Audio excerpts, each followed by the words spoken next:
প্রিয় শিক্ষার্থীবৃন্দ, আশা করি তোমরা সবাই ভালো আছো। আমি তোমাদেরকে লাস্ট ক্লাসে বলেছিলাম যে আরেকটি ক্লাস তোমাদের নিব। সেখানে তোমাদের কোনো সমস্যা থাকলে তোমরা জানাবা, যেগুলি বোঝোনি সেগুলি সম্পর্কে আলোকপাত করব। প্লাস একই সাথে একই সাথে আমি বলেছিলাম যে আহ আরেকটা ক্লাস নিব, যেটা তোমাদের আহ বিভিন্ন বিষয়ের লাস্ট দুটা আইটেম আমাদের বাকি ছিল, সেই দুটা টপিকের উপর আলোচনা করব। প্লাস আর তোমাদের যে প্রবলেমগুলো সেগুলো নিয়ে কথা বলবো। তো এখন আমি আসি তোমাদের লাস্ট ক্লাসে আমি আসলে কি পড়িয়েছিলাম একটু যদি আলোকপাত করি। সেখান থেকে দু একজন প্রশ্ন করেছে, তো আমি বলার চেষ্টা করছি আবার একটু। আমি লাস্ট ক্লাসে তোমাদের হাইড্রার চলন বা লোকোমোশন নিয়ে আলোচনা করেছিলাম। ওখানে অনেক ধরনের লোকোমোশন বলেছিলাম। তার মধ্যে মোস্ট ইম্পর্টেন্ট দুইটা ছিল, একটা হলো যে লুপিং, আর একটা হচ্ছে সমারসল্টিং। তো এই দুইটাই মূলত পরীক্ষায় আসে সব সময়। তো লুপিং আমরা জানি যে লুপিংটা বলেছিলাম, লুপিংটা নিয়ে তাকে একটু বলেছে বুঝতে পারেনি। আসলে লুপিংটা হচ্ছে লুপ তৈরি করা, লুপ জাস্ট এরকম, কিন্তু লুপ কোনো একটা সারফেসে এরকম লুপ তৈরি করে, প্রথমে এরকম লুপ তৈরি করে তারপরে পদচারীটাকে টেনে নিয়ে যায়। প্রথমে কর্ষিকা দিয়ে কোনো একটা বস্তুর সাথে, কর্ষিকা দিয়ে এরকম তোমার কোনো একটা বস্তুর সাথে প্রথমে আটকাবে, আটকায় পরে পাটাকে এইভাবে টেনে নিয়ে যায়, পাটাকে এইভাবে টেনে নিয়ে যায়। এটা হচ্ছে লুপিং। এই লুপিংটা সাধারণত করে হচ্ছে তোমার যখন লম্বা দূরত্ব অতিক্রমের প্রয়োজন হয়। আর একটা ছিল সামারসল্টিং, ডিগবাজি। আমরা ডিগবাজি পদ্ধতি, ডিগবাজি মানে হচ্ছে এরকম, মানে একবার পা নিচে, হাত নিচে পা উপরে, আবার পা নিচে হাত উপরে, মাথা উপরে, এইভাবে কিন্তু ডিগবাজিটা দিকে থাকে। আমরা কিন্তু আমাদের ব্যক্তিগত জীবনেও কিন্তু আমরা দেখি যে যখন খুব আনন্দে থাকে বাচ্চারা, ওই যে পানিতে যখন ঝাঁপ টাপ দেয় তখন কিন্তু, বা মাঠে খেলাধুলার সময় কিন্তু আমরা দেখি যে এরকম ডিগবাজি দেয়। ডিগবাজি দিলে কিন্তু খুব দ্রুত চলা যায়, মানে খুব দ্রুত যাওয়া যায়। কিন্তু বিভিন্ন অ্যাথলেট প্রোগ্রামে কিন্তু আমরা এগুলো দেখি। তো একই সেম পদ্ধতি কিন্তু হাইড্রার ক্ষেত্রে ওই একই পদ্ধতি ব্যবহার করা হয়। আরেকটা বলেছিলাম যে হাইড্রার রিপ্রোডাকশন নিয়ে বলেছিলাম। হাইড্রার রিপ্রোডাকশন মূলত আমরা দেখেছিলাম যে হাইড্রার রিপ্রোডাকশন অযৌন যৌন দুটো পদ্ধতিতেই হয়ে থাকে। তো যৌন পদ্ধতিতে সাধারণত যখন তার খাবারের অপ্রতুলতা থাকে, অর্থাৎ শরৎকাল শীতকাল এই সময়টাতে কিন্তু খাবার কম থাকে, তো ওই সময়টাতে তারা তারা সাধারণত যৌন পদ্ধতিতে বংশ বিস্তার করে থাকে। এবং সেখানে মূলত একটা শুক্রাশয়, দেহের উপরের দিকে একটা শুক্রাশয় তৈরি করে, আর নিচের দিকে তোমার নিচের দিকে তৈরি করে হচ্ছে ডিম্বাশয়। এই যে আমরা ছবিটা যদি দেখি, এই যে শুক্রাশয় এবং ডিম্বাশয়, এখানে শুক্রাণু তৈরি হয় স্পারমেটোজেনেসিস প্রক্রিয়া, এখানে ডিম্বাণু তৈরি হয় ওজেনেসিস প্রক্রিয়া। তো এই শুক্রাণু আর ডিম্বাণু এখানে ম্যাচিউর হয়ে গেলে এরা বাইরে এসে মিলিত হয়, গ্যামেট তৈরি হয়, তার ক্লিভেজ চলে। ক্লিভেজের মাধ্যমে আস্তে আস্তে তোমার জাইগোট থেকে পূর্ণ অপত্য হাইড্রা তৈরি হয়। এটাই হচ্ছে যৌন জনন পদ্ধতি। আর এছাড়াও দ্বিবিভাজন করেছিলাম, দ্বিবিভাজন পদ্ধতিতেও হাইড্রা তার বংশ বিস্তার করে থাকে। এইগুলি আমরা করেছিলাম। তো আজকে আমরা দুইটা বিষয় নিয়ে আলোচনা করব। দুইটা বিষয়, একটা হচ্ছে যে হাইড্রার মৃত্যু নেই। হাইড্রার কোনো স্বাভাবিক কোনো মৃত্যু নেই, মৃত্যু নেই বলা যাবে না আসলে, হাইড্রার স্বাভাবিক কোনো মৃত্যু নেই। প্রত্যেকটা আমি জোর করে মেরে ফেলি তাহলে তো মরবি। তো হাইড্রার স্বাভাবিক কোনো মৃত্যু নেই। আহ, আহ, কেন নেই সেটা তোমাকে ব্যাখ্যা করতে হবে। এটা প্রয়োগ এবং উচ্চতার দক্ষতার কোশ্চেন এগুলি, যে হাইড্রার স্বাভাবিক মৃত্যু নেই ব্যাখ্যা করো।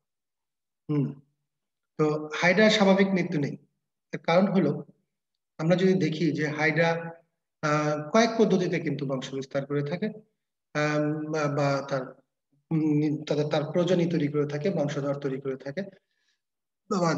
সেটা হচ্ছে, একটা হলো অযৌন পদ্ধতিতে, অযৌন পদ্ধতি।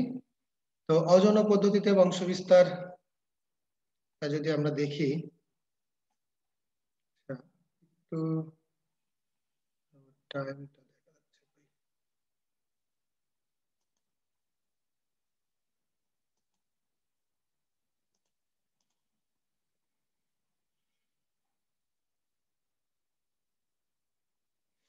অযৌন পদ্ধতিতে, তো এই অযৌন পদ্ধতিতে বংশবিস্তার কিভাবে করে থাকে, যেমন জাস্ট আমি যে পয়েন্টগুলো দিয়েছি এই পয়েন্টগুলোর অধীনেই আলোচনা যদি করা যায় তাহলে ফুল মার্ক পাবে তোমরা।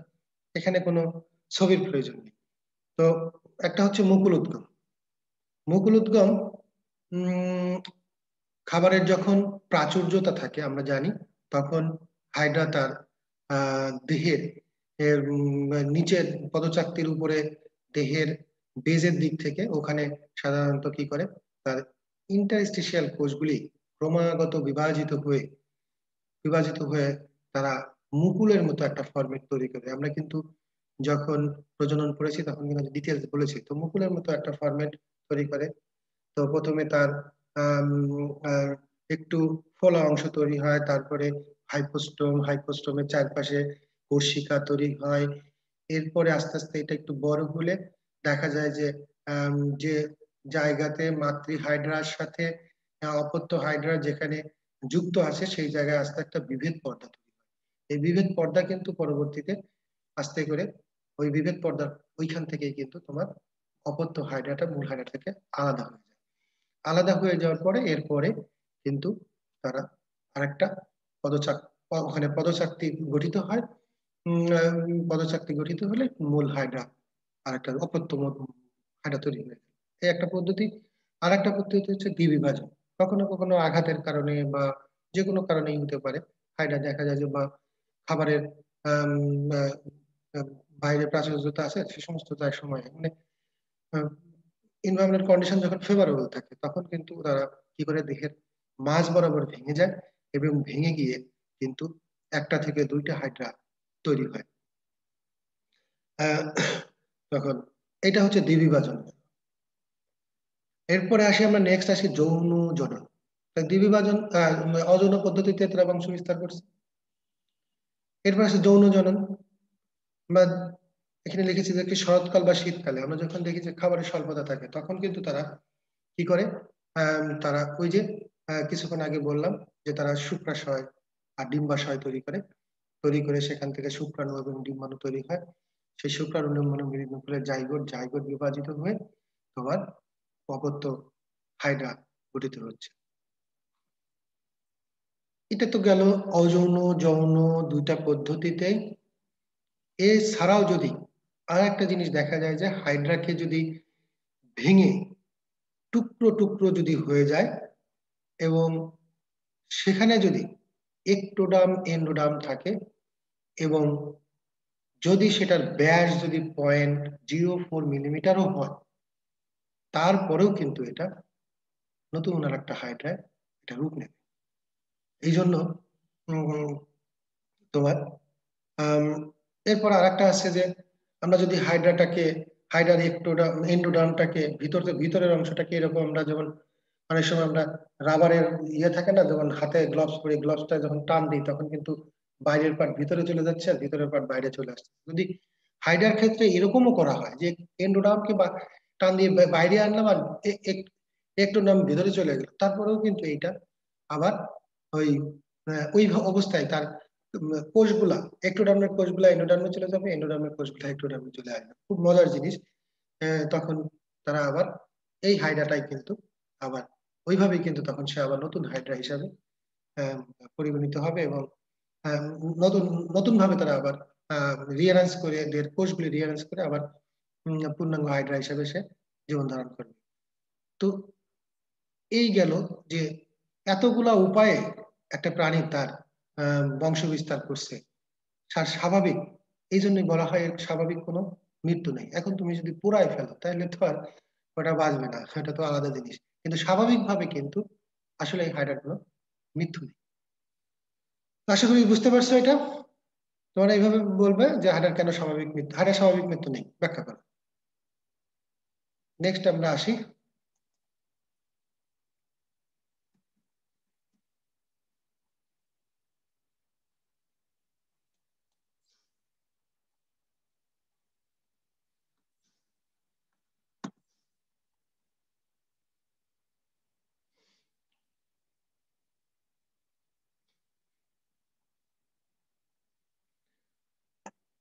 তাহলে এটা গেল স্বাভাবিক মৃত্যু নেই, অযৌন, যৌন, ভেঙে টুকরো টুকরো হয়ে গেলেও। আর একটা হলো যে যদি তার একটোডাম এবং এন্ডোডামটাকে ভিতর থেকে বের করে আনা যায় এবং এন্ডোডাম বাইরে আসবে আর একটোডাম ভিতরে চলে যাবে, এরকম হলেও কিন্তু হাইড্রা বেঁচে যাবে। তো এটাই হচ্ছে গেল। এরপরে আসি যে হাইড্রার শ্রম বন্টন, অর্থাৎ ডিস্ট্রিবিউশন অফ লেবার।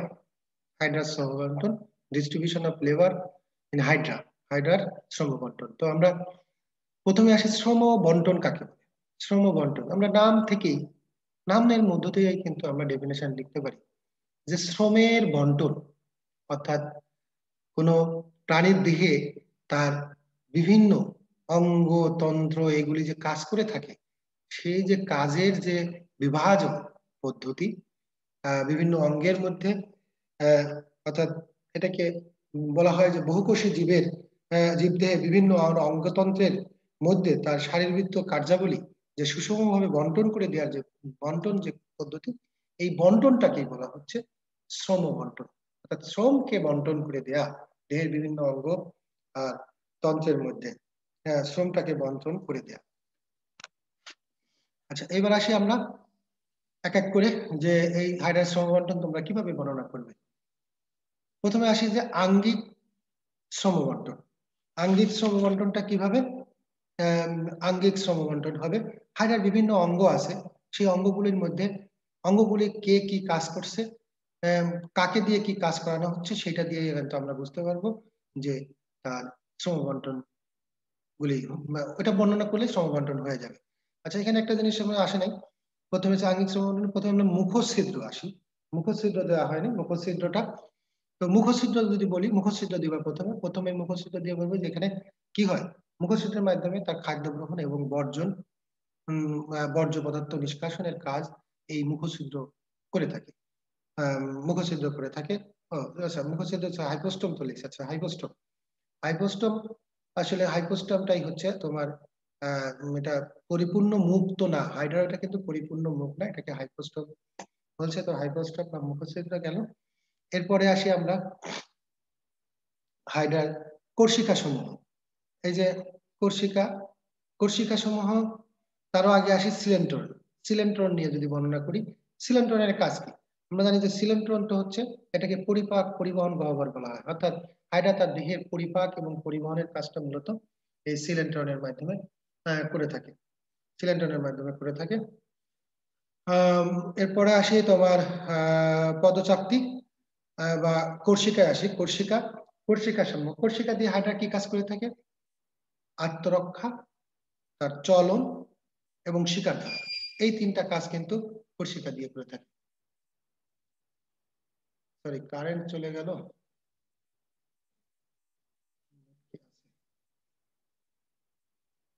একটু ওয়েট, ওয়েট প্লিজ, দেখে দিন।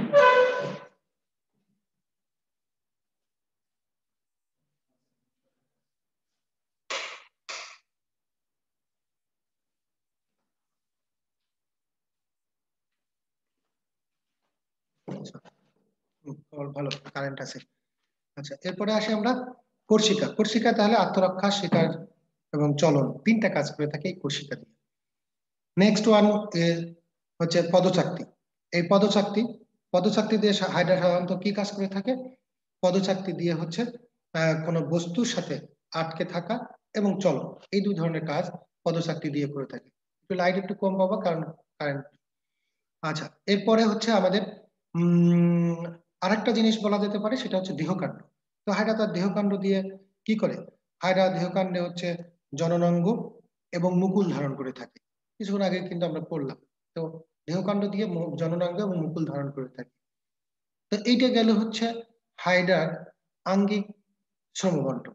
আঙ্গিক শ্রমবন্টন, তাহলে অঙ্গের শ্রমবন্টন, বিভিন্ন অঙ্গ কে কোনটা কাজ করছে সেইগুলি বললাম।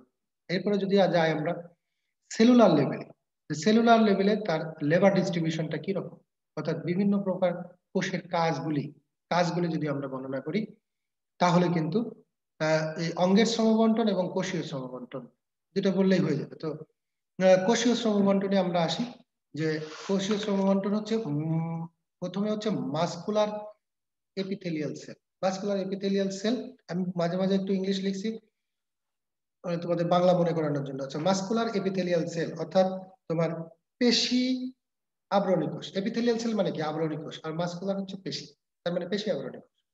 তো এই পেশি আবরণী কোষগুলোর কাজ কি? এরা কি করে? পেশি আবরণী, তার মানে আবরণ তৈরি করে থাকে। এবং পেশি, ওই যে পেশি আছে তার দেহের সংকোচন প্রসারণ ঘটিয়ে কি করে? তার আত্মরক্ষা, চলন, শিকার ধরা এগুলির কাজে সে অংশ নিয়ে থাকে। নামের সাথে মিল রেখেই দেখো তোমরা কিন্তু এর কাজগুলি লিখতে পারবা।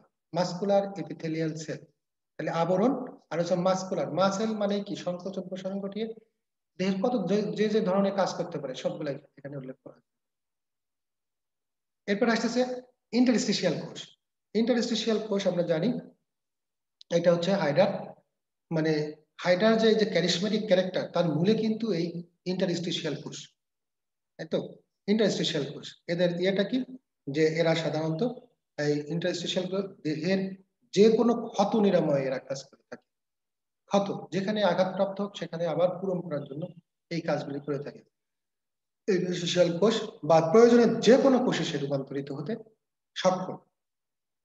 এছাড়া মুকুল তৈরি, আমরা পড়েছি মুকুল তৈরি, শুক্রাশয়, ডিম্বাশয়, হ্যাঁ, সহজ এগুলি কিন্তু এই ইন্টারস্টিশিয়াল কোষের মাধ্যমে কিন্তু গঠিত হয়ে থাকে। এরপরে আমরা আসি নিউরোসাইট সেল।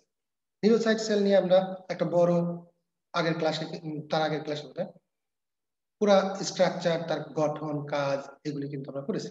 তো নিউরোসাইট সেলের আমরা কাজটাই এখানে ছোট্ট করে মূল কাজটা উল্লেখ করব। এদের মূল কাজ কিন্তু আত্মরক্ষা, চলন এবং শিকার ধরা, তাই তো? আত্মরক্ষা, চলন এবং শিকার ধরা, এটা হচ্ছে নিউরোসাইট সেলের কাজ। নেক্সট ওয়ান সেন্সরি সেল, বা সেন্সরি সেল মানে হচ্ছে সংবেদী কোষ। সংবেদী কোষ, সংবেদী কোষ, সংবেদী কোষ, সেন্সরি সেল, ছোট্ট একটা কাজ লিখবো, আর বেশি তো লিখবো না, যেটা হচ্ছে সংবেদনা গ্রহণ করা। অর্থাৎ দেহের সাথে বাইরের পরিবেশের যে যোগাযোগ, প্লাস অভ্যন্তরীণ দেহের অংশের সাথে, দেহের অভ্যন্তরীণ অংশের সাথে বহি অংশের যে যোগাযোগ, সবই কিন্তু এই সংবেদী কোষের মাধ্যমে ঘটে থাকে। এরপরে আসতেছে নার্ভ সেল বা স্নায়ু কোষ। স্নায়ু কোষ কি করে? এরা সংবেদী কোষে যে গৃহীত উদ্দীপনা, সেই উদ্দীপনা অনুযায়ী সে কিন্তু প্রতিবেদন তৈরি করে এবং সকল, দেখো সেন্সরি আর নার্ভ সেল খুব খেয়াল করে এরা সংবেদনা আনে। সেন্সরি সেল হচ্ছে সংবেদনা, এই যে সেন্সরি সেল এটা কিন্তু সংবেদনা আনতেছে, আর সেই সংবেদনা অনুযায়ী প্রতিবেদন তৈরি করা, প্রতিবেদন তৈরি এবং সেই প্রতিবেদন দেহের বিভিন্ন কোষের মধ্যে সমন্বয় সাধন, সেই প্রতিবেদন অনুযায়ী সমন্বয় সাধন করার কাজ। এরপরে আসি আমরা গ্ল্যান্ড সেল বা গ্রন্থি কোষ। গ্ল্যান্ড সেল বা গ্রন্থি কোষ গ্যাস্ট্রোডার্মিসের, মানে এই গ্রন্থি কোষগুলি গ্যাস্ট্রোডার্মিসে থাকে। এই গ্রন্থি কোষগুলি কিন্তু কি করে? মিউকাস এবং এনজাইম নিঃসরণের মাধ্যমে তারা পরিপাকে সহায়তা করে থাকে। মিউকাস এবং এনজাইম নিঃসরণের মাধ্যমে পরিপাকে তারা সহায়তা করে থাকে। নেক্সট ওয়ান, একেবারে লাস্ট ওয়ান, সেটা আসছে আমরা নিউট্রিটিভ সেল। নিউট্রিটিভ সেল অর্থাৎ পুষ্টিকোষ। পুষ্টিকোষে কাজ, পুষ্টিকোষের কাজ আমরা নাম দিয়ে বুঝতে পারছি। এরা পুষ্টিকোষের কাজ হচ্ছে এরা পরিপাকে সহায়তা করে থাকে। বহিঃকোষীয় পরিপাক, অন্তঃকোষীয় পরিপাক, দুই ধরনের পরিপাকই কিন্তু এই পুষ্টিকোষের মাধ্যমে হয়ে থাকে। তাহলে এইটুকু, এর বেশি আমার মনে হয় না লেখার দরকার আছে, কারণ তোমরা লিখে শেষও করতে পারবে না। এইটুকু ছোট্ট ছোট্ট করে হেডলাইন গুলো দিয়ে যদি তোমরা লেখো তাহলে ফুল মার্কস পাবে, 1 নম্বরও কাটা যাবে না। তো হাইড্রাস শ্রমবন্টনে আমরা দুই ধরনের বর্ণনা করব, একটা হচ্ছে কোষগুলার কি কাজ, কোষীয় শ্রমবন্টন, আর একটা হচ্ছে আঙ্গিক শ্রমবন্টন, অর্থাৎ অঙ্গগুলা কিভাবে কাজ করে থাকে, কার কি কাজ, এগুলো বর্ণনা করলে শ্রমবন্টন বর্ণনা হয়ে যাবে। তো এই পর্যন্ত আশা করি তোমরা বুঝতে পেরেছো। আমি কিন্তু মোটামুটি হাইড্রার চ্যাপ্টারে কোনো কিছু কিন্তু বাকি নেই, প্রত্যেকটা জিনিসই কভার করলাম। আশা করি আর এর বাইরে আর কিছু নেই। তবে মোস্ট ইম্পর্টেন্ট যে টপিক কোশ্চেন গুলি আসে সাধারণত, আমি তোমাদের আবারও বলি। একটা হচ্ছে হাইড্রা লম্বা এবং দ্রুত চলনের জন্য, লম্বা দূরত্ব অতিক্রম এবং দ্রুত চলনের জন্য কি ধরনের চলন প্রদর্শন করে থাকে। হাইড্রার মৃত্যু নেই। হাইড্রার মিথজীবিতা, কিভাবে হাইড্রা এবং শৈবাল পরস্পর থেকে উপকৃত হয়। নিউরোসাইট কোষের গঠন আসে। হাইড্রা কিভাবে, এইগুলাই বেশি। আর আসে ভাষার মধ্যে হাইড্রা পরিপাক কিভাবে সম্পন্ন হয়, এটা কখনো কখনো আসে। আর হচ্ছে যে হাইড্রার মৃত্যু নেই, এটা তো বললামই। শ্রমবন্টন মৃত্যু নেই, এইগুলি এইগুলি মোটামুটি এইগুলি। আর তেমন কিছু নেই। তো যাই হোক, সবাইকে ধন্যবাদ। ভালো থেকো সবাই।